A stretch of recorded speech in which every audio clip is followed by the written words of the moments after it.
If you are parenting an adult child, you know the feeling when you come across old artwork or old drawings they did or old gifts that they gave you.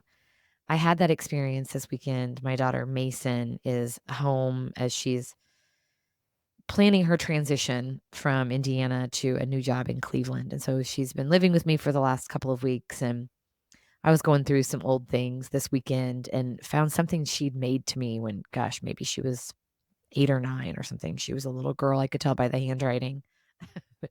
But she wrote me, it was a construction paper heart. And she had written on it, "I love you, mommy." And then she wrote, "And I promise to be more positive, or at least try to be." And it really struck me. And so I brought it downstairs and she was at the kitchen table and I showed it to her and she looked at it and she said to me, "Yeah, I felt like that a lot as a kid because you were always so positive, and so I didn't know how to express my emotions and really what I was feeling." And immediately it was like, "Oh my gosh, I didn't create space for her to feel whatever she was feeling."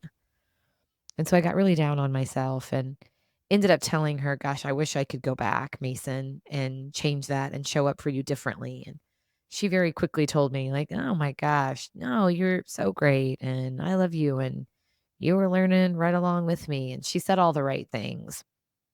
But I did find myself for part of that day, like really feeling pretty guilty.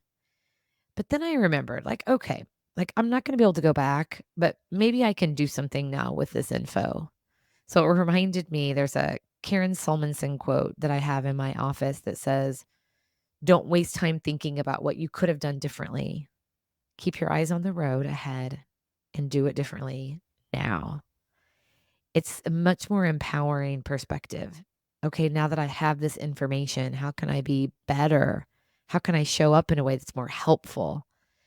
And I'm really pressing into that today. I know that sitting in the pain and the tough emotions is something that is a growth area for me, and I am committed to continuing to be better and showing up better for the people that I love. So here's to not beating yourself up today. If you're feeling like, "Gosh, I wish I would have done something differently," don't waste time thinking about that. Keep your eyes on the road and do it differently now.